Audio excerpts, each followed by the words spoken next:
मुझे उसी पल समझ जाना चाहिए था कि कुछ तो गड़बड़ है। जब हमने उस मिट्टी वाले रास्ते पर मोड़ लिया, हम कैंपिंग के लिए निकले थे, लेकिन जब वहां पहुंचे तो देखा मेन कैंपग्राउंड पूरा भरा हुआ था। हर जगह लालटेन, बड़े बड़े बोनफायर के आसपास लोग बात कर रहे थे और मुझे उम्मीद थी कि कैंप साइट से थोड़ा आगे चलकर हमें कोई शांत जगह मिल जाएगी। हमें एक शांत जगह तो मिल गई, लेकिन मुझे नहीं लगता कि वो वैसी शांति थी जिसकी हम तलाश कर रहे थे। जब तक हम कार से बाहर निकले, सूरज ढल चुका था और मेरे फोन की टॉर्च उस तंग कंकड़ों से भरी जगह को ठीक से रोशन भी नहीं कर पा रही थी। मेरी गर्लफ्रेंड ने मुझे वो नजर दी जो साफ कह रही थी कि ये तुम मुझे कहाँ ले आए हो। हमारे साथ एक दोस्त और थी जो उत्साह और घबराहट दोनों में झूल रही थी। पेड़ों की लाइन को ध्यान से देख रही थी, शायद सोच रही थी कि कैंपसाइट से बाहर की जगह चुनकर हमने कोई गलती तो नहीं कर दी। लेकिन मैंने कंधे उचकाए जैसे ये कोई बड़ी बात नहीं थी, लेकिन मेरे पेट में वो बेचैनी सी उठ रही थी जैसे कुछ अजीब होने वाला है। फिर भी हमने अपना काम शुरू कर दिया। हम तीनों अपने टेंट्स लगाने लगे, लेकिन हमें परेशानी हो रही थी। हमारी टॉर्च की रोशनी अंधेरे में टेढ़ी मेढ़ी घूम रही थी। एक बार तो मैंने गलती से टेंट की खूंटी अपने अंगूठे में चुभा ली और मैंने दबी आवाज में कुछ गुस्से वाले शब्द बड़बड़ाए। हर बार जब भी कोई टहनी टूटने की आवाज आती तो हम रुककर अंधेरे में घूरने लगते। वो जगह इतनी शांत थी कि घुटन सी महसूस हो रही थी, जैसे पूरे जंगल ने मिलकर हर आवाज को दबा दिया हो। हर बार जब हवा पत्तों को हिलाती, मेरी गर्दन के पीछे के बाल खड़े हो जाते। दोनों टेंट ठीक ठीक लगाने के बाद हमने एक छोटा सा आग का चूल्हा जलाया। कुछ खास नहीं, बस कुछ हॉट डॉग सेकने और हिम्मत बनाए रखने भर की आग जलाई। नारंगी रोशनी की झिलमिलाहट हमारे चेहरों पर नाच रही थी और कसम से हमारे आसपास की परछाइयां और लंबी लग रही थी। मेरी गर्लफ्रेंड ने जबरदस्ती की मुस्कान दी, जैसे अपनी घबराहट को छिपा रही हो, और हमारी दोस्त एक आधी अधूरी सी लोकल भूतिया कहानी सुनाने लगी जो उसने कहीं सुनी थी। वही आम बातें, अजीब दिखाई देने वाली चीजें, बदकिस्मत हाइकर्स। लेकिन ना जाने क्यों उस काले अंधेरे में सब कुछ ज्यादा डरावना लग रहा था। हम बातें करते रहे, लेकिन हमारी आवाजें अजीब तरह से तेजी से रात में घुल रही थी, जैसे अंधेरा हमारी बातों को चबा रहा हो, उन्हें गूंजने का मौका नहीं दे रहा। मैंने उस रेंगती हुई बेचैनी को नजरअंदाज करने की कोशिश की कि शायद सब कुछ नॉर्मल है, कोई गड़बड़ी नहीं है। हम आग के पास ही बैठे रहे और जब भी हल्की सी हवा झाड़ियों को हिलाती, हम कंधे के ऊपर से पीछे की तरफ झांकने लगते। भले ही हम माहौल हल्का करने की कोशिश कर रहे थे, लेकिन हम तीनों अंदर ही अंदर टेंट में घुस जाना चाहते थे और उम्मीद कर रहे थे कि रात बिना किसी घटना के निकल जाए। आखिरकार आग बुझकर सिर्फ धधकते अंगारों तक रह गई। हमने उस पर पानी डाला और आखिरी रोशनी भी बुझा दी। फिर हम अपने अपने टेंट में चले गए। मैं और मेरी गर्लफ्रेंड एक टेंट में और हमारी दूसरी दोस्त दूसरे टेंट में। जिप बंद करने से पहले मैंने एक बार फिर से टॉर्च से आसपास देखा। पेड़, कंकड़ और दूर झील की हल्की सी परछाई दिखाई दी। सब कुछ नॉर्मल ही था, लेकिन मेरा पेट अब भी कसकर मरोड़ खा रहा था और मुझे समझ नहीं आ रहा था कि ऐसा क्यों हो रहा है। स्लीपिंग बैग में घुसते हुए मैंने उस बेचैनी को झटकने की कोशिश की। ये तो बस एक नॉर्मल सी कैंपिंग ट्रिप थी, एक नॉर्मल सी आउटडोर नाइट थी। मैंने खुद से कहा, जंगल है, रात है, ये सब तो नॉर्मल है, सुबह तक सब ठीक हो जाएगा। लेकिन मुझे अंदाजा भी नहीं था कि ये तो बस शुरुआत थी। असली डर कुछ घंटों बाद हमारा इंतजार कर रहा था। उस आखिरी बुझते अंगारे से भी परे अंधेरे में छिपा हुआ था। आधी रात के आसपास मुझे किसी ने झकझोरकर जैसे नींद से बाहर खींच लिया। मेरे ख्याल धुंधले थे और पथरीली जमीन पर सोने की वजह से शरीर अकड़ा हुआ था। पहले लगा शायद मेरी ही सांसों की आवाज मेरे कानों में गूंज रही है, लेकिन फिर मैंने एक दूर से आती चीख सुनी।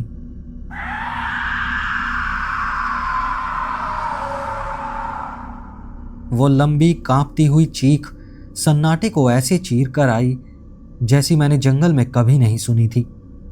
उस आवाज ने मेरी धड़कनें तेज कर दी। मेरी गर्लफ्रेंड भी हिलकर उठी और घबराहट में मेरा हाथ पकड़ लिया। वो ना तो किसी कायोटे की आवाज थी, ना किसी उल्लू की, और ये दोनों आवाजें मैं अच्छे से पहचानता हूं। वो आवाजें मैंने कई बार सुनी हैं, लेकिन उस आवाज में कुछ अलग था, मानो कोई चेतावनी हो या शायद कोई बुलावा हो जो हमारे चारों तरफ खड़े घने पेड़ों से टकराकर गूंज रही थी। मैंने फुसफुसाकर अपनी गर्लफ्रेंड से कहा कि शायद कोई जानवर होगा, बस यहां से गुजर रहा होगा, लेकिन यह झूठ मेरे मुंह में कड़वा लग रहा था। लेकिन आधी अधूरी तसल्ली देना कुछ ना कहने से बेहतर था।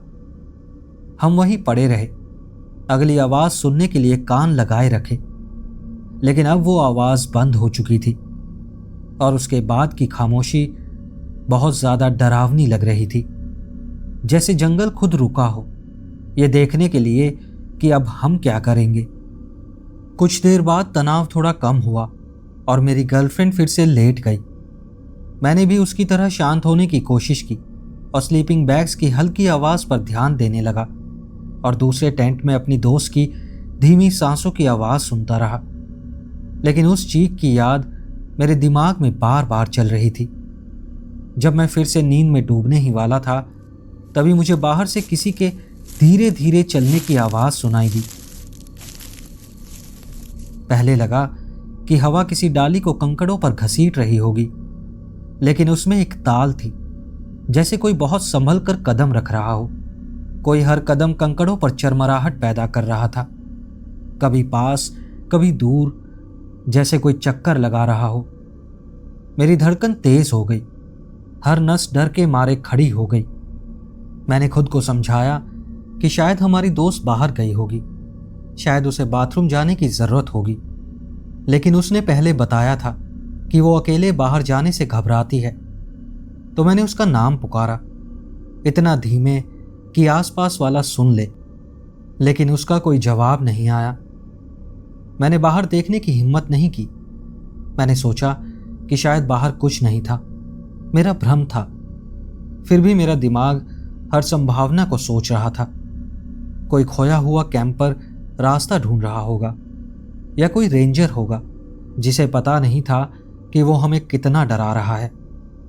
मैंने किसी आम वजह को कारण मानकर खुद को शांत करने की कोशिश की, लेकिन फिर भी थोड़ी सी शंका रह गई। फिर पता नहीं कब थकान मुझ पर हावी हो गई और मैं नींद में चला गया, लेकिन ज्यादा देर तक नहीं। थोड़ी देर बाद मैं झटके से जागा, क्योंकि टेंट की दीवारों से हल्की रोशनी अंदर आ रही थी। मुझे थोड़ी राहत महसूस हुई। सोचा कि सुबह हो गई है, लेकिन जब फोन देखा तो सुबह के 3 बज रहे थे। मैं बहुत कंफ्यूज हो गया। वो रोशनी बिल्कुल असली लग रही थी, लेकिन जैसे ही मैंने टेंट की जिप के छोटे से गैप से बाहर झांका तो पाया कि जंगल लगभग पूरी तरह काला था। ऐसा लगा जैसे मेरी आंखें धोखा दे रही हों, या शायद अंधेरा किसी दूर की रोशनी को ऐसे रिफ्लेक्ट कर रहा हो जिसे मैं समझ ही नहीं पा रहा था। मेरी गर्लफ्रेंड फिर से हिली, धीरे से कराहते हुए बोली कि उसे बुरे सपने आ रहे हैं। उसने बताया कि उसे पेड़ों के बीच धुंधले धुंधले से आकार हिलते हुए दिख रहे थे। मैंने सोचा शायद उस अजीब सी चीख का बचा हुआ डर होगा। मैं उसकी बातें सुनता रहा और उनमें कुछ ऐसा था जो सिर्फ डर या भ्रम से ज्यादा लगा। उस रात में एक अजीब सी हवा थी, जैसे समय अपनी नॉर्मल रिदम में नहीं चल रहा था।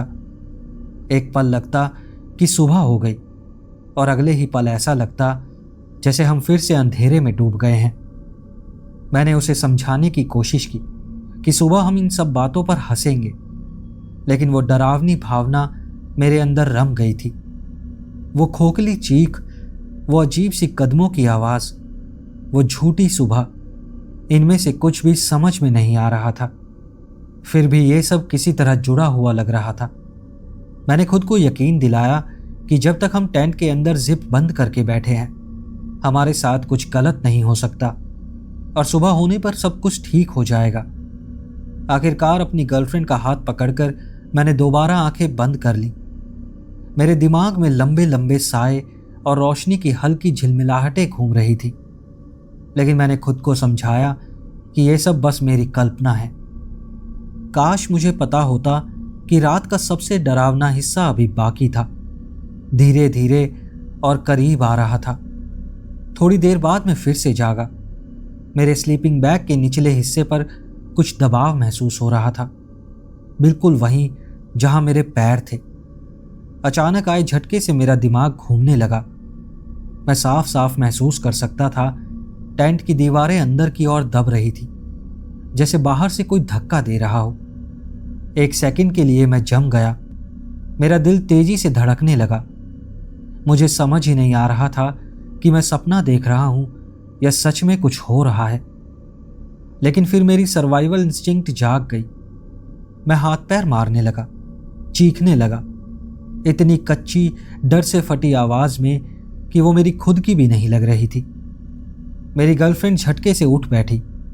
उसकी आंखें डर और उलझन से चौड़ी हो गई थी। वो मेरा हाथ पकड़कर मुझे शांत करने की कोशिश करने लगी, लेकिन मेरे अंदर एड्रेनलिन उफान पर था। टेंट की दीवारें लगातार दबती हुई लग रही थी, पास आती लग रही थी। अंधेरा हर हलचल को 10 गुना बढ़ाकर दिखा रहा था, जैसे कोई चीज हम पर रेंग रही हो। मुझे लगा मैं बहुत देर तक तड़पता रहा, हालांकि वो शायद कुछ ही सेकंड्स थे। फिर मुझे एहसास हुआ कि अब कोई आवाज नहीं आ रही। टेंट भी अब नॉर्मल पोजीशन में था। अब बस मेरी हाफती हुई सांसें सुनाई दे रही थी और मेरी गर्लफ्रेंड की घबराई हुई आवाज मुझे शांत होने को कह रही थी। आखिरकार मैं शांत हो गया, लेकिन मेरा दिल इतनी जोर से धड़क रहा था कि सीने में दर्द होने लगा था। हम दोनों वहीं बैठे रहे, फुसफुसाकर बात करने लगे। टेंट के अंदर शरीर की सबसे हल्की हलचल भी अब गड़गड़ाहट जैसी लग रही थी।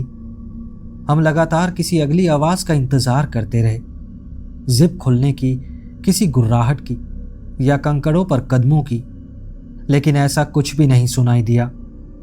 और पता नहीं क्यों वो शांति और भी ज्यादा डरावनी लग रही थी। वो खामोशी ऐसी लग रही थी जैसे हमें घूर रही हो, जैसे जंगल हमें चिढ़ा रहा हो कि हमने क्या सोचा था, यहां रात बिताना आसान होगा। मैंने अपना फोन देखा, 4:25 हो रहे थे। तभी मेरी गर्लफ्रेंड बड़बड़ाने लगी। उसका डरावना सपना बार बार लौट कर आ रहा था। उसने कहा कई साए उसे घेर रहे थे और ऐसा लग रहा था जैसे कोई उसे देख रहा है। फिर उसने बताया जब मैं चीखा था तो मेरी चीख की टोन लगभग उसी भयानक आवाज जैसी थी जो हमने पहले सुनी थी। ये सोचकर कि मैंने भी वही आवाज निकाली जिसने हमें पहले हिला दिया था, मेरी रीढ़ में सिरहन दौड़ गई। फिर हमें लगा कि हमारी दोस्त ने भी मेरी चीख सुनी होगी और वो कहीं डर ना गई हो, तो हमें टेंट से बाहर जाकर उसे देखना चाहिए। जिप खोलने से पहले हम चुपचाप बैठे रहे, बाहर किसी हलचल की आवाज सुनने की कोशिश करने लगे। जब कुछ भी नहीं सुनाई दिया तो मैंने टॉर्च ऑन की। उसकी रोशनी ने टेंट का पर्दा काटकर चारों तरफ का अंधेरा दिखाया। मैं घुटनों के बल बाहर निकला, उम्मीद कर रहा था कि किसी की कोई निशान मिलेंगे, कोई गड़बड़ी दिखेगी, कुछ पैरों के निशान या दबे हुए पत्ते या कुछ और, लेकिन वहां कुछ नहीं था। बस दूसरा टेंट दिख रहा था और उसके पीछे लंबे ऊंचे पेड़ जो कालेपन में गायब हो रहे थे। हवा बिल्कुल थमी हुई थी। खुद को खुला, असहाय महसूस करते हुए मैं तेजी से हमारी दोस्त के टेंट की ओर भागा। मेरी आवाज सुनकर उसने बाहर झांका। वो काफी डरी हुई थी, लेकिन वो ठीक थी। उसने कहा कि उसने भी वो आवाजें सुनी थी और वो पूरे समय टेंट में ही थी। उसने टेंट की जिप तक नहीं खोली थी। और उसकी बातें सुनकर मेरे सवाल और बढ़ गए। अगर वो बाहर नहीं गई थी तो वो पहले जो कदमों की आवाज आई थी वो किसकी थी? और अगर वहां कोई नहीं था तो मेरे टेंट पर दबाव किसने डाला था? हम सबकी नसें जल रही थी, शरीर कांपने लगे थे और बिना कुछ कहे ही तय हो गया कि हम यहां 1 मिनट भी नहीं रुकेंगे। मैं और मेरी गर्लफ्रेंड टेंट में घुसे, खूंटियां उखाड़ी, स्लीपिंग बैग्स को उनके बैग्स में ठूंस दिया। हमारी दोस्त भी जल्दी जल्दी वही कर रही थी। जल्दबाजी में हमारी टॉर्च की रोशनी भी कांप रही थी। झाड़ियों की थोड़ी सी भी सरसराहट मुझे सर घुमाने पर मजबूर कर देती। मुझे लगता कि कहीं पेड़ के पीछे कोई आकार न छिपा हो। 4:40 तक हमारा ज्यादातर सामान जल्दी जल्दी पैक हो चुका था और हम लोग हाँफ रहे थे। हमारी दोस्त ने फोन की लाइट खोली और बोली कि उसे भी एक समय लगा था कि सुबह हो गई है। टेंट के अंदर जो झूठी सुबह मुझे दिखी थी उसका कोई मतलब ही नहीं था। असल सुबह अभी घंटों दूर थी। फिर भी हम दोनों ने वो अजीब सी हल्की रोशनी महसूस की थी। हम कार की तरफ भागे, सारा सामान अंदर फेंका और इंजन चालू किया। हेडलाइट्स जैसे ही कैंपसाइट के पार गईं, मैंने ऊपर खड़े लंबे पाइन के पेड़ों की झलक देखी। हर साया गलत लग रहा था, जैसे वो किसी ऐसी चीज को छुपा रहा हो जो अभी अभी मेरी नजर से ओझल हुई हो। हम बिना एक शब्द बोले वहां से निकल पड़े। मुझे नहीं लगता हम में से कोई भी ढंग से सांस ले पा रहा था जब तक हम मेन रोड पर नहीं पहुंच गए। दूर की स्ट्रीट लाइट्स की हल्की चमक नॉर्मल दुनिया में वापसी का वादा कर रही थी, लेकिन ड्राइव करते हुए भी मेरे पैरों पर पड़े उस दबाव का ख्याल नहीं हट रहा था। वो चीख, वो रेंगते कदमों की आवाज, वो सब मेरे सीने में एक दर्द बनकर चिपक गया था। एक बात साफ थी, हम उस कैंपसाइट से बचकर आए थे, लेकिन जो भी उस जंगल के हिस्से का मालिक था वो फुसफुसाना बंद नहीं कर रहा था। हम शायद एक टुकड़े में वहां से निकल आए थे, लेकिन उस रात की डरावनी यादें हमें कभी नहीं छोड़ पाई। मुझे याद है उस शाम जब हम अपने छोटे से 2% टेंट में बैठे थे। मन में एक शांति सी थी। बस मैं और मेरा पति जंगल के एक सुनसान कोने में छिपे हुए थे। हम पूरे दिन मुड़े तुड़े रास्तों पर चलते रहे, दूर से आती जंगल की जीवों की आवाजें सुनते रहे। जब तक हमने कैंप लगाया, मेरी थकान वैसी वाली थी जो अच्छी नींद की गारंटी देती है।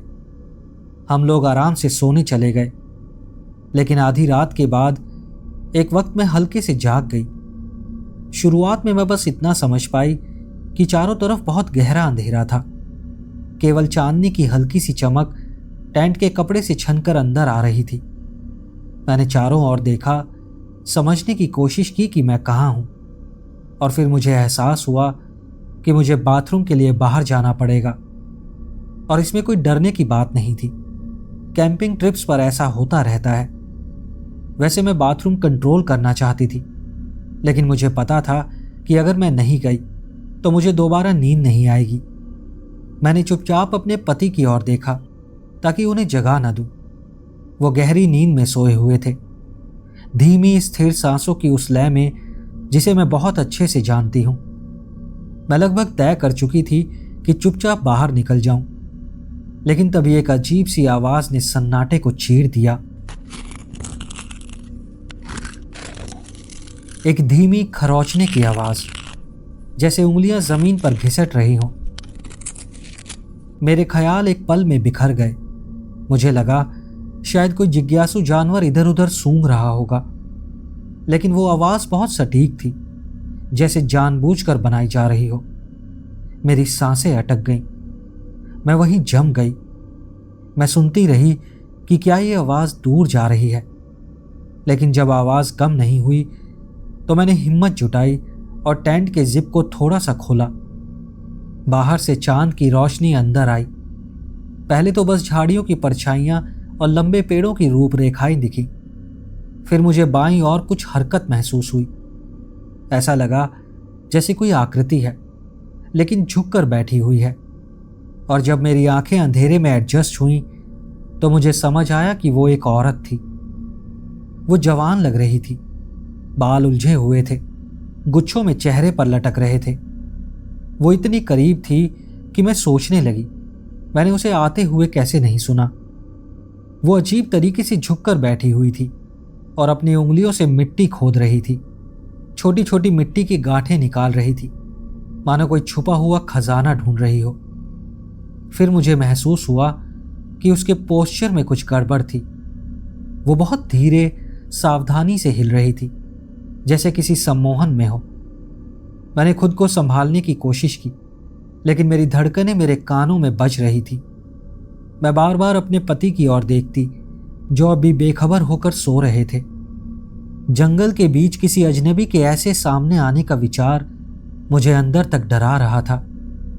एक पल के लिए मैंने सोचा कि अपना टेंट बंद कर दूं और मान लूं कि मैंने उसे देखा ही नहीं है।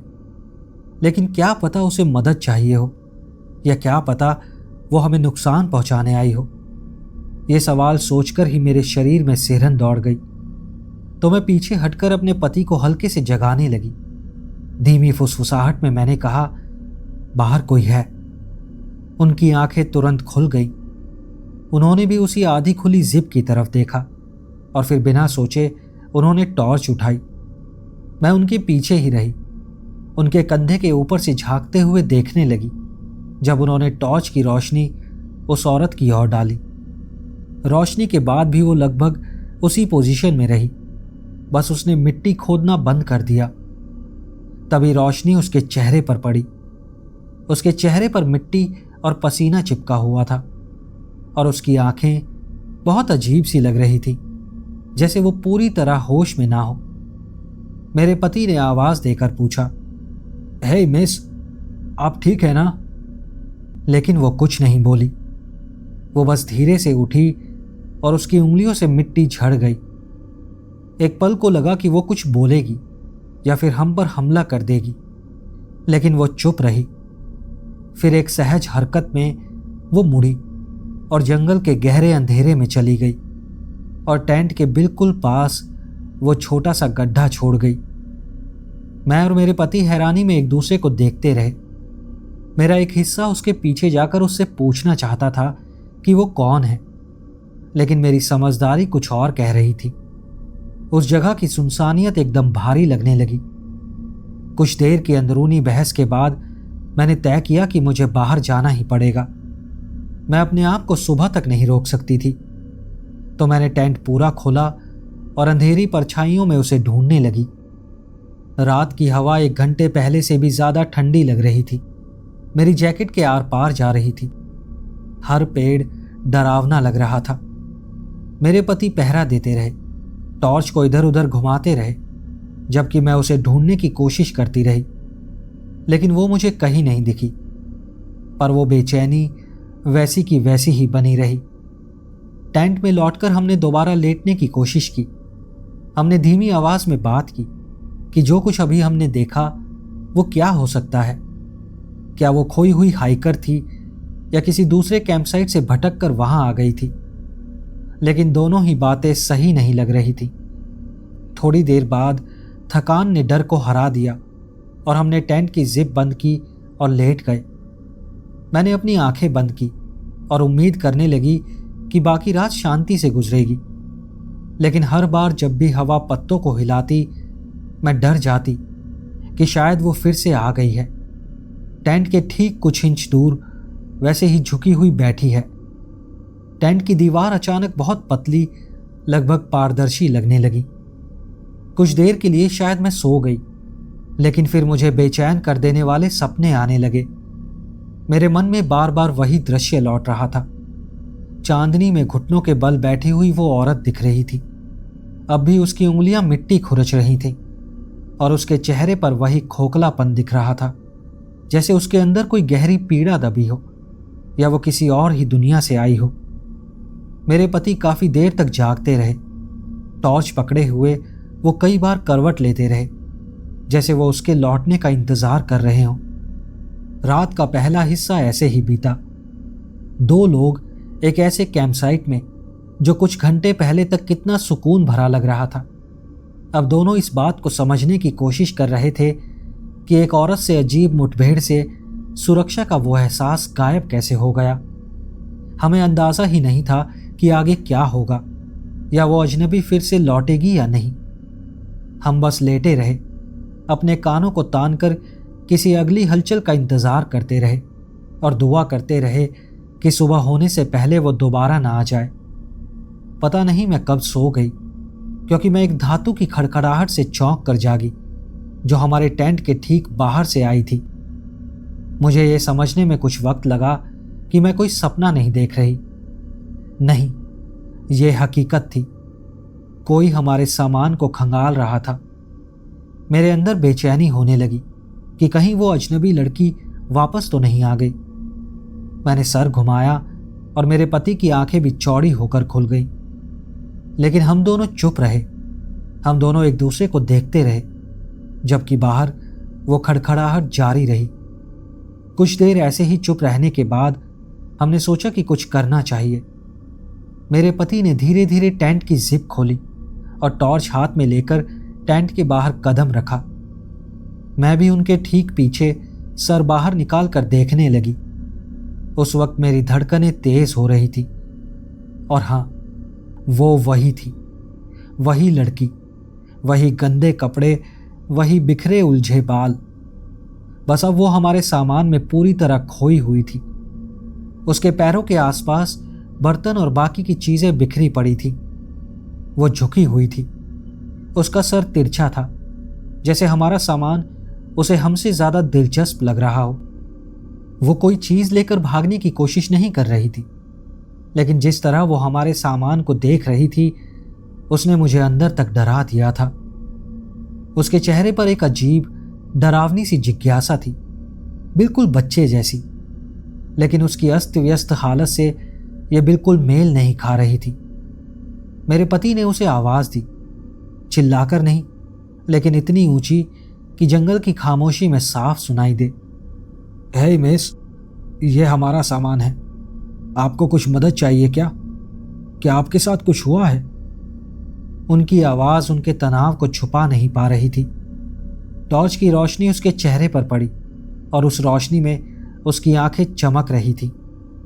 उसने सर उठाया और उसके हाथ से एक छोटी सी कटोरी गिरी। वो ना हिली न कुछ बोली, बस हमें घूरती रही। मैंने उसकी आंखों में कुछ भी पढ़ने की कोशिश की, लेकिन कुछ नहीं मिला। क्या वो खतरनाक थी, भटकी हुई थी, उलझन में थी? मेरे विचार बिखर रहे थे। मेरे पेट में एक भारी गांठ बन गई थी।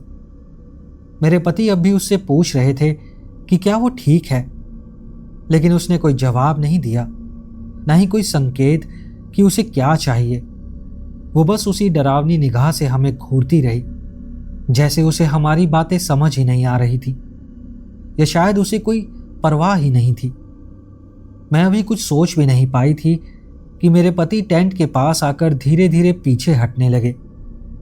वो उसे जबरदस्ती भगाने की कोशिश नहीं कर रहे थे, क्योंकि वो टकराव बहुत खतरनाक हो सकता था। हम दोनों में से कोई भी ऐसा नहीं चाहता था। हम वहां बिल्कुल अकेले थे। किसी भी मदद को जल्दी बुलाने का कोई तरीका नहीं था। अगर वो नहीं हटी तो हम कमजोर स्थिति में थे। मैं कुछ पल वहां खड़ी रही, सोचती हुई कि शायद मैं उससे बात कर सकूं, लेकिन मैं जम गई थी। मेरे मुंह से शब्द ही नहीं निकले। फिर उसने मेरी तरफ देखा। टॉर्च की रोशनी उसके गाल पर लगे मिट्टी के धब्बे पर पड़ी, जिसकी वजह से वो काफी जंगली लग रही थी। धीरे धीरे वो फिर से झुक गई, हमारे सामान में खोजने लगी, जैसे हवा में फैले तनाव का उसे कोई फर्क ही नहीं पड़ रहा था। मेरे दिमाग में लाखों संभावनाएं घूमने लगी। क्या हमें सामान समेट कर निकल जाना चाहिए, या उससे सख्ती से बात करनी चाहिए? मेरी इंस्टिंक्ट चिल्ला रही थी कि ऐसा व्यवहार करने वाला व्यक्ति नॉर्मल लॉजिक की बातें नहीं समझता। तो मैं चुपचाप टेंट में लौट गई, और मेरे पति भी। और फिर हमने जिप बंद कर दी। हम दोनों कई मिनट तक ऐसे ही बैठे रहे, बाहर की हर खरोंच और सरसराहट को सुनते रहे। ऐसा लग रहा था जैसे हम किसी अजीब टकराव में फंसे हों, जिससे बाहर निकलने का कोई रास्ता नहीं था। आखिरकार सामान खंगालने की आवाज़ें धीमी हो गई। मैंने गहरी सांस छोड़ी, सीने की धड़कनें शांत करने की कोशिश की। शायद वो चली गई थी, शायद ये बस एक अजीब कैंपफायर कहानी बनकर रह जाएगी। लेकिन तभी वो खुरचने और खोदने की आवाज़ फिर से आने लगी, टेंट के बिल्कुल पास से। वही धीमी, सोच समझ कर की गई आवाज़। फिर मुझे समझ आया, वो उसी छोटे गड्ढे पर वापस आ गई थी जिसे वो पहले खोद रही थी। आवाज पहले से भी करीब थी, जैसे वो मेरे सर से बस कुछ इंच ही दूर हो। मैंने चिल्लाकर कहा, बस बंद करो, और हम दोनों चौंक गए। मेरी बात खत्म होते ही एक घबराई हुई भगदड़ जैसी आवाज आई, बिल्कुल वैसी जैसे कोई डरा हुआ जानवर झाड़ियों में दौड़ता है। मैंने जल्दी से बाहर झांका, लेकिन जिप आधी खुलते खुलते वो जंगल में गायब हो गई थी। अब वहां बस अंधेरा, हिलते साए और पत्तों की हल्की सरसराहट थी। उसके बाद हम ठीक से सो ही नहीं पाए। हर मिनट इंतजार में खींचकर लंबा लग रहा था कि कहीं वो लौट ना आए। मेरे पति टॉर्च पकड़े रहे, कभी कभी टेंट के पतले कपड़े पर रोशनी डालते, ये देखने के लिए कि बाहर कोई है या नहीं। ऐसा लग रहा था जैसे जंगल हमें घेर रहा था, तनाव से भरा हुआ था। मैं 1-2 मिनट से ज्यादा आंखें बंद नहीं कर पा रही थी। कोई छोटी सी सरसराहट मुझे फिर से जगा देती थी। आखिरकार सुबह हुई। पेड़ों की छतरी से हल्की सी रोशनी आई। हमने सावधानी से टेंट खोला, जैसे अपने ही कैंपसाइट में घुसपैठिए हों। हमारा सामान चारों तरफ बिखरा पड़ा था, बर्तन, पानी की बोतलें, कपड़े। उसने हर चीज को छुआ था, परखा था और फिर ऐसे ही फेंक दिया था। लेकिन उन बिखरी हुई चीजों से भी ज्यादा डरावनी चीज थी वो गड्ढा, जो अब लगभग 1 फुट गहरा हो चुका था। उसका कोई स्पष्ट कारण नहीं था। ऐसा लगा जैसे उसका मकसद एक गड्ढा बनाना ही था। मैं और मेरे पति चारों ओर देखने लगे, लेकिन वो कहीं नहीं थी। बस थोड़े मिट्टी के धब्बे दिखे, लेकिन कोई साफ पैर के निशान नहीं मिले। न कोई दूसरा टेंट दिखा और न ही उसका कोई सामान। वहां बस हमारा बिखरा हुआ सामान था। हम अपना सामान उठाने लगे। आधा डर इस बात का था कि वो किसी पेड़ के पीछे से फिर से निकल आएगी, लेकिन जब वो नहीं आई तो हमने तय किया कि किस्मत को और नहीं आजमाएंगे। हमने बहुत जल्दी जल्दी अपना सामान समेटा। मेरे अंदर का एक हिस्सा अभी भी तैयार था कि वो फिर से दिखेगी, शायद हमारी ओर दौड़ती हुई आएगी या उसी अजीब झुकी हुई चाल में घूमती हुई दिखेगी। हम उस जगह से एक अजीब मिश्रण के साथ निकले, गिल्ट और राहत का। गिल्ट कि शायद उसे मदद चाहिए थी और हम नहीं दे पाए, और राहत कि हम एक ऐसी मुलाकात से बचकर निकले थे जो खतरनाक महसूस हो रही थी। वापसी की पूरी हाइक में मैं बार बार मुड़कर देखती रही, कहीं वो हमारा पीछा तो नहीं कर रही। मेरी नज़र के कोने में साए हिलते रहे, लेकिन वो खुद कभी नहीं दिखी। जब तक हम भीड़-भाड़ वाले सुरक्षित रास्तों पर पहुंचे, मुझे एहसास हुआ कि मैं पूरे समय टुकड़ों में सांस रोककर चल रही थी। पीछे मुड़कर देखूं तो ये मेरी सबसे परेशान करने वाली कैंपिंग थी। तूफानों, जानवरों या किसी भी सामान्य डर से ज्यादा बुरा वो डर था, क्योंकि जब कोई इंसान ऐसा बर्ताव करता है तो आप अंदाजा ही नहीं लगा सकते कि आगे क्या होगा। ऐसी चीजें याद दिलाती हैं कि जंगल में सुरक्षा का एहसास एक झटके में टूट सकता है, और इसके लिए बस एक अजनबी काफी है। दोस्तों, अगर आपको ये दोनों कहानियां पसंद आई हो तो इस वीडियो को लाइक ज़रूर करना, और अगर हाइप का ऑप्शन दिख रहा हो तो हाइप भी ज़रूर करना। और अगर अभी तक चैनल सब्सक्राइब नहीं किया है तो ऐसी और कहानियां सुनने के लिए चैनल को सब्सक्राइब भी कर लेना। मिलते हैं अगली वीडियो में ऐसी ही और कहानियों के साथ। नमस्कार।